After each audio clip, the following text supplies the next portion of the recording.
Report is a production of ZTV. Well, we had another first-time winner in the Daytona 500. Speedweeks at the big track was shortened to 6 days. What did you all think? And there is still a path to super speedway racing through short tracks. Welcome to Speedway Report, Monday, February 15th, 2021. From the shores of Lake Norman in Race City, USA, Mooresville, North Carolina, I'm Patrick Reynolds, and thank you for joining the fastest half hour in racing. Go on and subscribe to our YouTube channel. We've got good content, archive shows there every single week. Never miss an episode. Have them dropped right into your inbox. Speedway Report with Patrick Reynolds on YouTube at the channel. Now we've got a pretty busy victory lane lap. We'll get you caught up on all the stats from Speedweeks. Let's start with the NASCAR Cup cars. Last Tuesday, after we got off the air, they ran the Busch Clash on the road course, won by Kyle Busch. Thursday night's Twin 150 qualifying races were won by Eric Almirola and Austin Dillon. And then last night, this morning's Daytona 500 was won by Michael McDowell. God, we're going to talk a lot about that tonight. About a 12:20 a.m. this morning checkered flag for the Daytona 500. Saturday was a doubleheader at the big track with the Xfinity Series and the Arctic cars. 300 miles for the Xfinity Series, won by Austin Cindric, who also had a brilliant drive yesterday in the 500. And the ARCA race earlier in the day, 200 miles, was won by Corey Heim.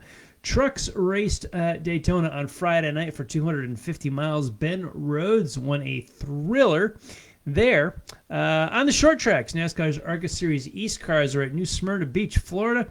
They were racing right as we were broadcasting 1 week ago. Max Gutierrez was the East Series winner.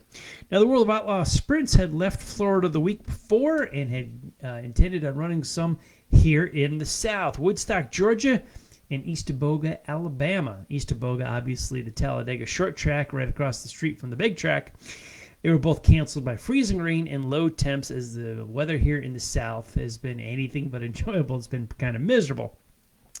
USAC Sprints did get 2 out of 3 shows in their Florida Speedweeks. They raced in Ocala, Florida, going for a 3-nighter.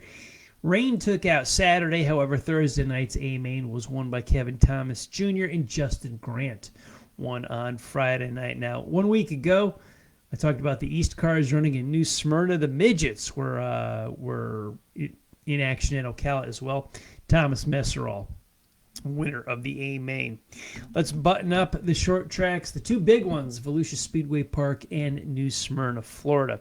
Volusia's week-long with winners. Tuesday night's Big Block Modified race was won by Stuart Friesen. On Wednesday night, the World of Outlaw Late Models was taken by Kyle Strickler, the Mods by Friesen again. He doubled up. Thursday night, the Late Models were taken by Devin Moran, while Big Block Mods was won by Max McLaughlin. Keep those Thursday night's winners in mind. I'll tell you in a moment. On Friday night, late models were won by Brandon Overton, and Mike Maresca won his first Big Block Modified feature. Saturday night's events were rained out and canceled. Points stood as they were, and the week-long champions, for the most points earned, a couple second-generation guys. I just said their names because they both won features on Thursday night, They wound up winning the week-long championships. Late model champ was Devin Moran. He won the Big Gator. And Big Block Mods for Max McLaughlin. Devin's dad is Donnie, well-known late model winner, legendary winner of the $1 million race at Eldora about 20 years ago. And the Big Blocks, Max's dad, that's Magic Shoes, Mike McLaughlin, who I saw run modifieds, dirt, pavement, NASCAR, Busch. He's run it all. He's won it all. Good pedigree for both those guys. On the pavement, on the half mile at New Smyrna, Florida, Craig Lutz won the modified feature, the tour-type mod race last Monday. On Tuesday nights, the super late models were taken by Derek Griffith, and the mods by Patrick Emmerling. Wednesday nights, super late model race by Dan Fredrickson, and the mods won by Ryan Preece. And there is a cool story to that one if you didn't hear about it last week. Thursday night, Griffith won the late models again, and big money Matt Hirschman won the modified feature. and the Richie Evans Memorial 100 for the Tour Mods held on Friday night, taken by Big Money Matt, and on Saturday night, the Big Late Model Suit Orange Blossom 100. Nasty. Stephen Nassie winds up in victory lane. Let's talk about Speedweeks. Whole lot happening in Speedweeks. Michael McDowell's big win last night in the 500. We could probably spend a whole show talking about that one. Let's start about it. First of all, underdog roll. Cool to see. Always cool to see, the underdog guys win. Everybody loves an underdog.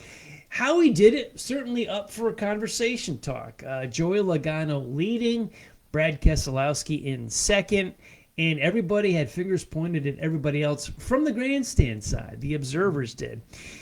Michael McDowell had a big bumper back into Brad Keselowski, giving him a shove towards the lead, towards the win. Keselowski made a move. Logano blocked. This is what happens with plate racing. You shrug your shoulders and say, plate racing. This isn't right. This is terrible. It is what it is, folks. That's what's going to happen. On the last lap, they all waited. You saw Kez back up. McDowell put the bumper to him. They got to run. They're coming after the leader. That's what they're supposed to do. Logano is leading the race. He sees this happening in his mirror. He's got all kinds of information through the spotter radio.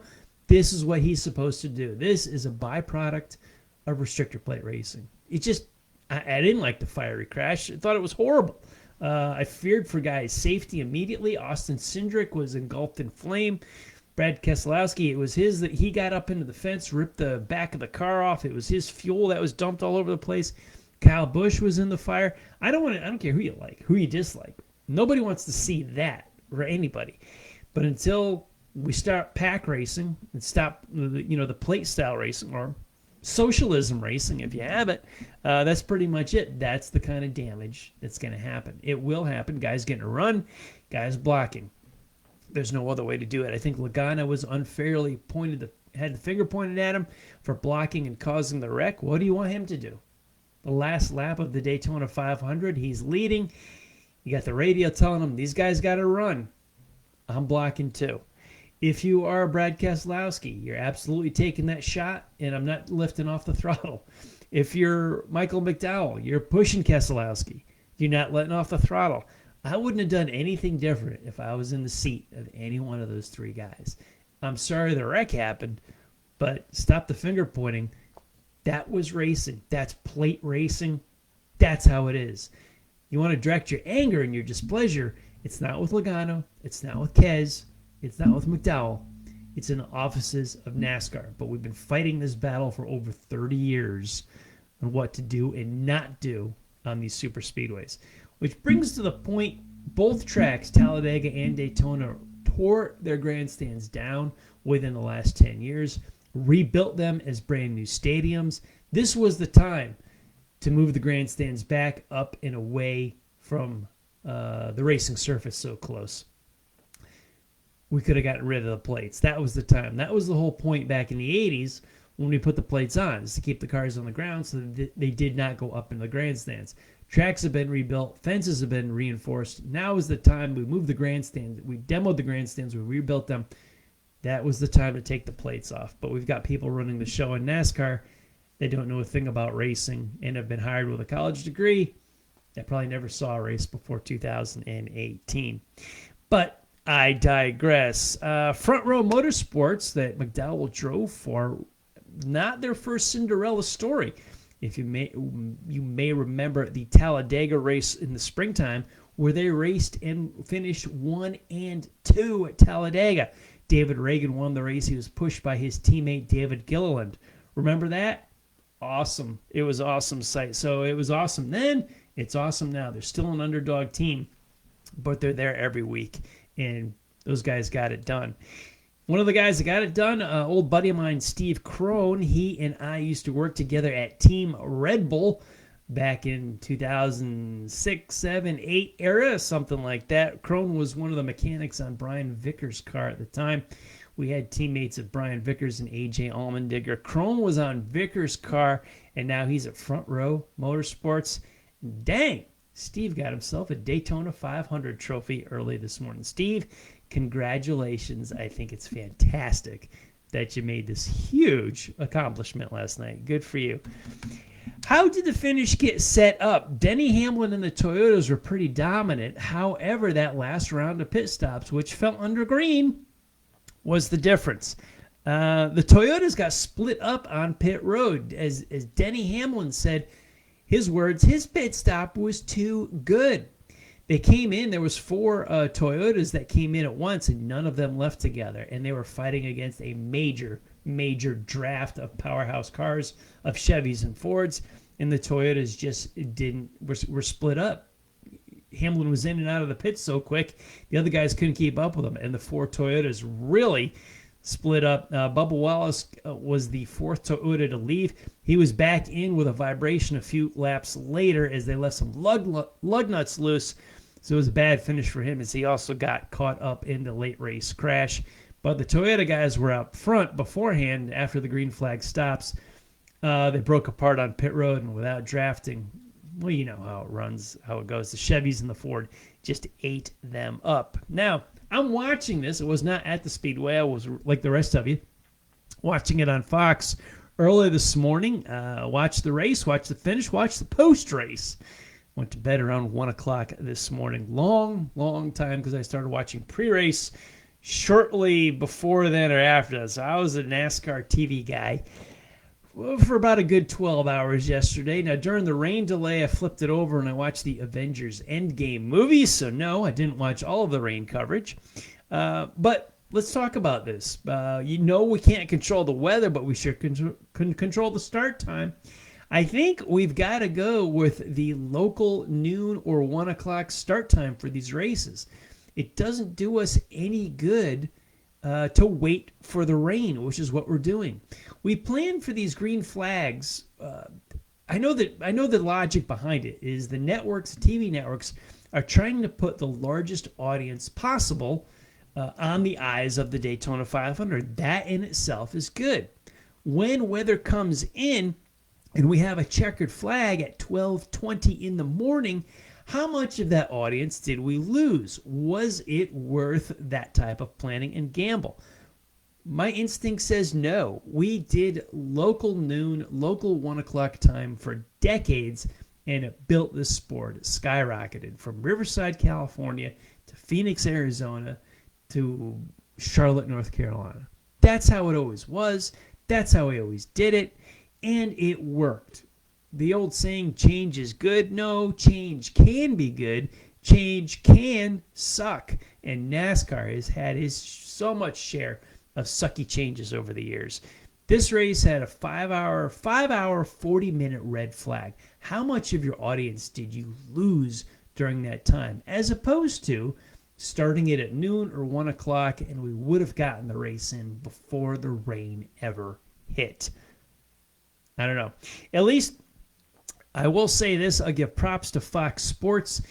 Here's my big bitch with all the networks is when they ask for a later start, the networks do. They're granted the later green flag, and then when there is a delay, they move the end of the race to a cable partner. No. And I'll give Fox tremendous hat tip, respect, and props for what they did last night. They stuck with the finish. Fox, NBC, you want the late green flag, that's fine. When there's a weather delay, you keep the race on the network. You wanted the late green flag. You are the cause of the delay because of the weather. Now you leave the finish and you preempt your primetime programming. You put it on the race. You keep the race on, which Fox did. I'm glad they didn't move it to Fox Business or Fox Sports 1 or anything like that. They kept it on the major network. Good for them. I give them a thumbs down for the late green flag. I give them thumbs up for broadcasting the entire rain delay. There were comments last night of Michael McDowell winning the Daytona 500, and he's in the playoffs. Oh my God, shut up about NASCAR's stupid playoffs. Let's enjoy the Daytona 500 for the magic and major race that it is. Screw NASCAR's playoffs. They have added the legitimate championship system since 2003. Let's not water this thing down. That's where all the old fans went anyways. You drove them all the way with your playoffs. But I digress once again. Grass and splitters. How many guys did we see spin into the infield looking fine? And then they hit that splitter dug in, and it did so much damage to the front of the car. No, we don't need to pave the grass. We need to dump the splitters or raise the ride heights of the car. It would actually improve the racing as well. You need drainage. There's other events that happen on the infield and road course portions of a lot of these ovals that we want to do something else with. We want to pave the grass. No, leave the grass. Dump the splitters. Let the grass come through. I don't have a problem with that. Michael McDowell, winner of 2021. It seems like every 10 years and close to 11 years. Let's go look at the pattern. 2021, Michael McDowell. Back 10 years in 2011, Trevor Bayne, his first career win. Back 10 years before that, Michael Waltrip in 2001. Now, not quite 10, but we went back 11 years. Go to 1990. It was Derek Cope with Earnhardt's flat tire winning the 500. So it's about roughly every 10 years. So I wonder in 2030 or 31, what are we going to see for a surprise winner in the Daytona 500? Hopefully something better than I saw at the finish last night as everybody made their runs on the last lap. But, we had that big, long freight train of what, a dozen, 14, 15 cars, and everybody was riding in line. I see Logano leading, got it. Keselowski second, he's waiting. Even McDowell in third, worked out well for him. But these guys, how far back do you go when you're eighth, when you're ninth, 10th, 11th, 12th, and you're riding? You're not going to win the race on the last lap from 12th by making a move then. But who cares if you're 12th, you're 13th, you're 15th, you're 9th? It's the Daytona 500. For the love of God, you got to win this thing. You race for the championship. The next 35 races, the Daytona 500, you go to win, and you don't go for the points. That was, I didn't like that. I was surprised some guys 4th or 5th back, they waited until the last lap instead of pulling on a line, trying to make something happen with 2 or 3 laps to go. Some of the guys even further back, 7th, 8th, 15th, 12th, whatever. Pull out with 3 or 4 to go. Who cares if you finish 12th or 17th? It doesn't matter. You got to win the Daytona 500. Speed Week was shortened. I didn't care for it. I did not care for it. This is our first time I see sanctioning bodies and tracks. They do so many moves to try to save the team's money, but they do things that me as a fan I don't like. I liked the ARCA 200 on the Sunday afternoon before the 500. I liked the Busch Clash then. I liked the 10 days of stock car racing down there. I don't like the darkness that they have now of just, they used to run that weekend and then be dark Monday, Tuesday, Wednesday sometimes even, and then come back in Thursday, and it was 2 long weekends. I think we could fill in the track with more activity and more racing all week long. We could do that. I'd like to do that. And I'd like to move everything back to daytime. Everything's run at the nighttime at Daytona now. That's not doing the short tracks down there any good. Speed weeks used to be magical. Daytime at the big track, nighttime at a short track. You could cultivate the cross-pollination of fans, dirt track fans, modified fans. Some of them really didn't care about the NASCAR super speedways. They would venture over there and get a taste of it, and vice versa. The big NASCAR fans didn't always care for the short tracks. This gave them the opportunity to go down to New Smyrna or Volusia and check out what was going on and become a new fan. Now you have to choose. You're there for one or the other and not both. The big track should be for daytime, and the short track should be for nighttime. I think that's the way to fundamentally grow the sport. That might maybe make your dinner and hamburger sales that night with the dual races on Thursday night and the TV ratings. However, I don't think you're helping the sport at all. I think you're killing the short track roots of it. And that's not the direction we want to go. I miss so many things that we used to do with a 10-day speed week, daytime at the super speedway, nighttime at the short tracks. I would cut down on practice every day for all the NASCAR touring series, but I think there's more activities and races that we could come in on there. Whatever happened to those racing off of turn 2? Remember the late models, the modified, the K&N East cars?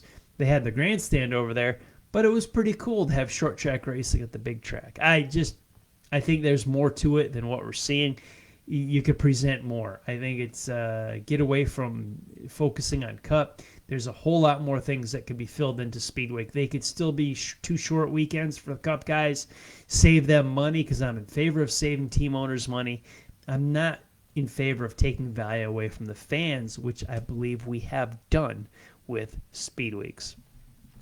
I do want to touch on a few more things. The ARCA series, ARCA East cars, not the big cars on the Super Speedway, but the East finish was, gosh, just another one of those rubbing his racing types of moments. Sammy Smith drove through Taylor Gray to try to get to the win. He came into turn 3, just put the bumper to him, and it was straight out of Days of Thunder. That documentary was shown. The Days of Thunder, the making of documentary, was shown in between the rain delay last Thursday night during the duels, and so many people on my social media feed were loving it, and they were learning so much about the movie, and I didn't learn a damn thing about the movie because I was there when it was being filmed.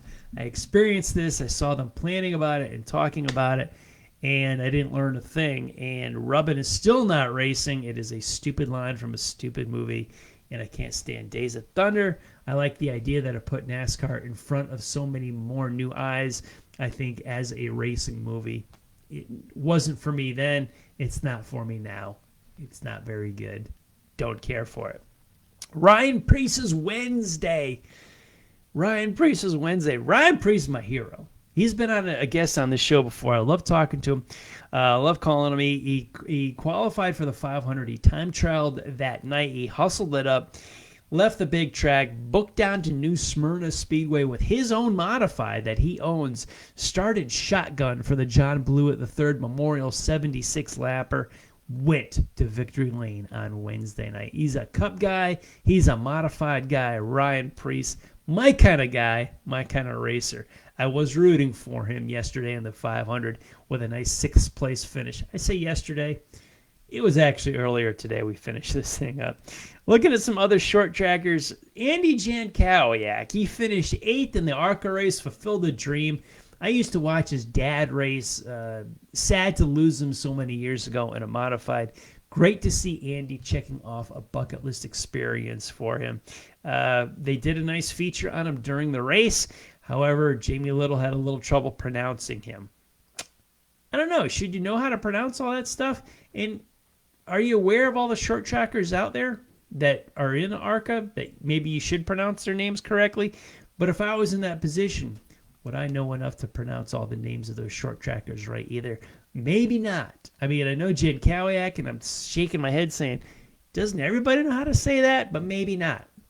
Maybe not everybody. But I was thrilled that they gave him some airtime and talked about him, and it was great. He was 4th on the final restart. His lane did not go, or 6th, something like that. Anyway, he dropped a couple spots. He finished 8th. Cars in one piece, finished in the top 10.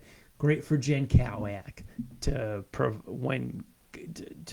be a top 10 finisher in the ARCA 200. New Smyrna Modifieds turned out to be such a wreck fest all week. They had 40 go down for that thing for the week. The B feature plan was scrapped. I talked about that last week. That was the plan.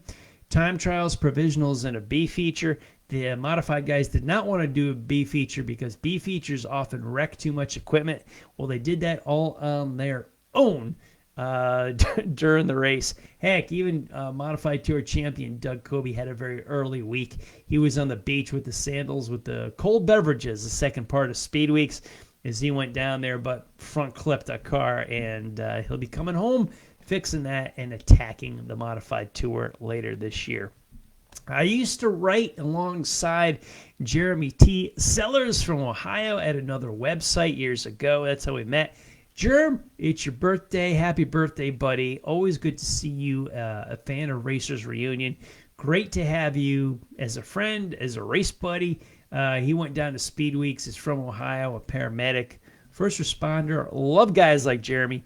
Good race fan. Always dig debating and talking about hot racing topics. So happy birthday, Germ. Wish you well and another trip around the sun. Speedway Reports Racer of the Week. How do we give it to anybody but Michael McDowell? You win the Daytona 500 underdog fashion. What a story. He did a great job, drove a heck of a race. 200, I don't know, a lot of races. 378, 278, I don't know, I can't remember the number. He's second to Michael Waltrip and starts without a win. So congratulations. He's our racer of the week, Michael McDowell. No surprise there.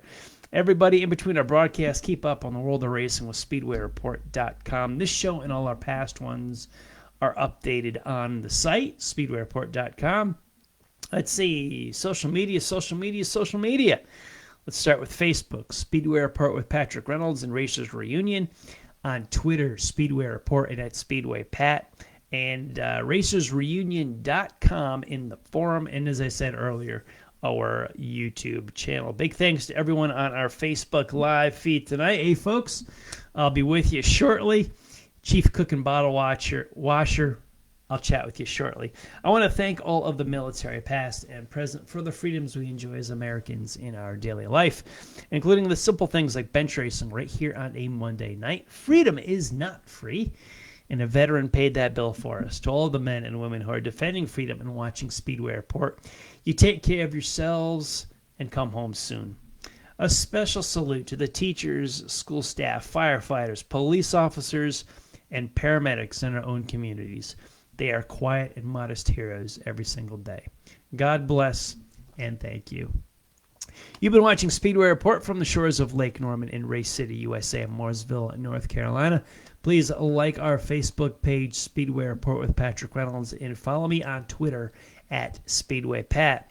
Now, if you're on Facebook Live right now, February 15th at 7:57 Eastern Time on the East Coast, head on over to the Drag Racing List page, as Drag List Live is coming up in less than 3 minutes with Bill and John. I'll be back live here on Facebook Monday, February, it'll be 22nd. We'll have NASCAR National Touring Series. They'll be on Daytona's road courses. World of Outlaw Sprints will be in Columbus, Missouri. We've got some early season short track races. And the Formula One livery will be unveiling across the pond. Well, thank you all for watching. You take care of yourselves and take care of each other. I'll see you all next week.